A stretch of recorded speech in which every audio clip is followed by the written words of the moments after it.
Hola, buenos días. Bienvenidos y bienvenidas a nuestra presentación del video del parcial 3 de Derecho Ambiental. Somos Evelyn Peña, Tania Aguirre y quien les habla Angie Moreno, estudiantes de la Universidad Libre de Colombia. Hoy vamos a profundizar en la Ley 1333 de 2009, específicamente en el procedimiento sancionatorio ambiental. Vamos a desarrollar 3 puntos clave para entender a fondo con ejemplos de lo que está pasando hoy en Colombia. Exacto. Entonces, primero veremos la línea del tiempo y los antecedentes de la ley. Veremos su estructura general con medidas preventivas, infracciones y sanciones y ya finalmente las etapas detalladas del procedimiento. Comencemos. Como primer ítem voy a hablar de la línea del tiempo y los antecedentes del procedimiento sancionatorio. Acá el objetivo de este tema es explicar la evolución histórica normativa que llevó a la creación de la Ley 1333 del 2009. Empezaré hablando con los cimientos, que estos fueron antes de 1991. Bueno, para entender la Ley 1333 primero debemos remontarnos al decreto 2811 de 1974, que este fue nuestro primer Código de Recursos Naturales. Este fue un hito porque sentó las bases conceptuales, pero su régimen sancionatorio era muy disperso. Acá citar el decreto 2811 de 1974. Este fue un gran cambio que llegó con la Constitución de Colombia en 1991, que en su artículo 79 consagró el derecho a un ambiente sano. Esto fue crucial porque le dio fuerza constitucional a la protección ambiental y exigió leyes más específicas. Cito la Constitución colombiana de 1991. Aquí también encontramos la institucionalidad. Con el mandato de la Constitución nació la Ley 99 de 1993. Esta ley es fundamental porque creó el Sistema Nacional Ambiental, el Ministerio y las CAR. Es decir, definió quiénes tenían la autoridad para investigar y sancionar. Aquí citamos la Ley 99 de 1993. Sin embargo, durante años cada autoridad actuaba de forma diferente. No había un manual único. Por ejemplo, una CAR podía imponer una multa de una manera y otra CAR por el mismo hecho de otra totalmente distinta. Esto generaba mucha inseguridad jurídica para todos, como lo ha reconocido el Consejo de Estado en sentencias como la del 22 de febrero del 2023. Ahora hablaremos de la unificación y de la consolidación que empezó del año 2009 en adelante.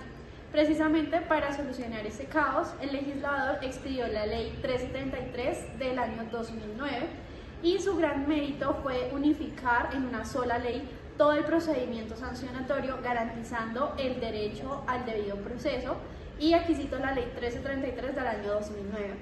Y esta ley no se quedó estática, sino que normas como el decreto 1076 del año 2015 complementaron y ampliaron, garantizando toda la normativa ambiental. Así, la evolución ha sido hacia la claridad y la unidad.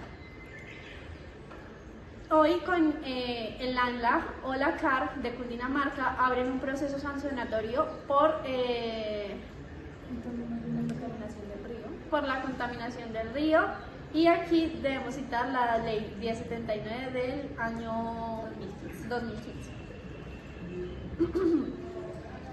Bueno, y ahora, ya que sabemos cómo nació y cómo era necesaria, adentrémonos en los... Bueno, y como segundo ítem tenemos la estructura general del procedimiento. El objetivo de este tema es desglosar los componentes claves que conforman el procedimiento. Ahora hablaremos de las medidas preventivas. Antes de sancionar, la autoridad debe prevenir. Las medidas preventivas son herramientas para evitar un daño inminente o hacer cesar uno en curso. Por ejemplo, sellar una máquina o suspender una obra. Aquí citamos la Ley 1333 del 2009 en su artículo 2. Es clave entender que estas medidas no son una sanción, son independientes y su único fin es proteger el ambiente, sin prejuzgar culpabilidad, tal como lo ha señalado la Corte Constitucional en la sentencia C-055 del 2016. Un ejemplo reciente es cuando la CAR suspendió de manera preventiva las obras de un proyecto de vivienda en la Sabana de Bogotá, que no contaba con el permiso de vertimiento para evitar que las aguas residuales contaminaran el suelo. Bueno, y ahora hablaremos de la infracción ambiental. El corazón de lo que es sancionable es la infracción ambiental. La ley la define como toda una acción u omisión que vulnere las normas ambientales. Puede ser por dolo o por simple culpa. Y aquí citamos la ley 3313 del año 2009 en el artículo 4. Para que se configure, se deben considerar elementos como la imputación, la antijuricidad y la culpabilidad. La sentencia C 595 del año 2010 de la Corte Constitucional es fundamental para poder entender estos conceptos dentro del derecho ambiental. Hoy un caso muy común de infracción es el de las empresas que no gestionan correctamente sus residuos peligrosos, como lo ha sancionado repetidamente la Corporación Autónoma Regional del Valle del Cauca. Bueno, ahora hablaremos de las sanciones. Acá finalmente cuando se comprueba una infracción, pues sabemos que llegan las sanciones. Con la ley 1333 nos establece un catálogo muy claro que va desde multas que pueden ser millonarias hasta la restricción o revocación de licencias, permisos o concesiones. Acá citaremos la ley 1333 del 2011 en su artículo 5. Un principio rector aquí es las sanciones deben ser proporcionales al daño causado. La jurisprudencia, como el auto 337 del 2021 de la Corte Constitucional, nos insiste que no son un castigo ciego, sino como una herramienta para poder reparar y disuadir. Un ejemplo muy contundente es la multa de más de 9.000 millones de pesos que impuso la ANLA en 2023 a una empresa de hidrocarburos por deficiencias en su gestión ambiental, demostrando el peso económico que pueden tener estas sanciones. Continuaremos con nuestro siguiente ítem. Bueno, continuaremos con nuestro ítem número 3, que habla de las etapas del procedimiento sancionatorio ambiental. Acá tenemos como objetivo describir el proceso paso a paso desde la queja hasta la decisión final. Comenzamos con la etapa número 1, que habla de la indagación preliminar e inicio. Acá todo comienza con una indagación preliminar. La autoridad ambiental se entera de una posible infracción por una queja, una noticia o un oficio. Aquí se reúnen datos iniciales para decidir si se abre o no una investigación formal según la ley 1333 del año 2009 en su artículo 11. Si hay elementos suficientes, se profiere el auto de inicio del procedimiento sancionatorio. Este auto notifica formalmente al presunto infractor, quien ya puede empezar a ejercer su derecho de defensa. Imagínense un caso de un ciudadano que reporta a su CAR que una fábrica está vertiendo desechos en un río. La CAR inicia una indagación, hace una visita y, en caso de que se encuentren indicios, profiere el auto de inicio como en contra de la fábrica. Bueno, dándole continuidad a las etapas, seguimos con la etapa 2, que es la investigación formal.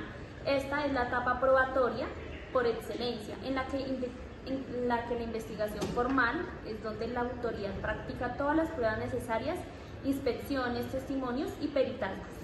El decreto 1076 del 2015 detalla muy bien estas actuaciones. Acá citamos el decreto 1076 del 2015, como le dije anteriormente. El investigado tiene derechos fundamentales aquí, como el de controvertir las pruebas y presentar sus descargos. La sentencia C-171 del 2011 de la Corte Constitucional es clave para entender las garantías procesales en esta fase.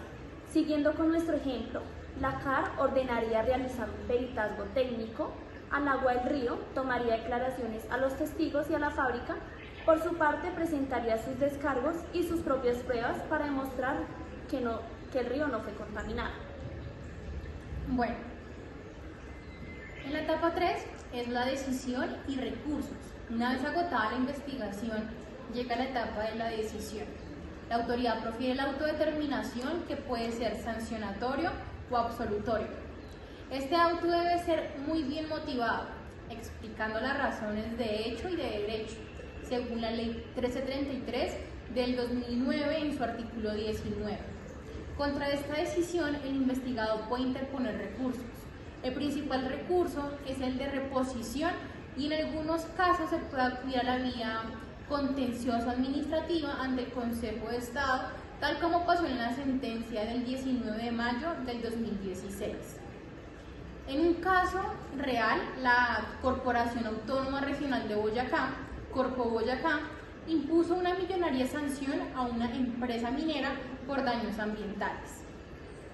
La empresa interpuso los recursos, pero la sanción fue confirmada porque las pruebas eran contundentes.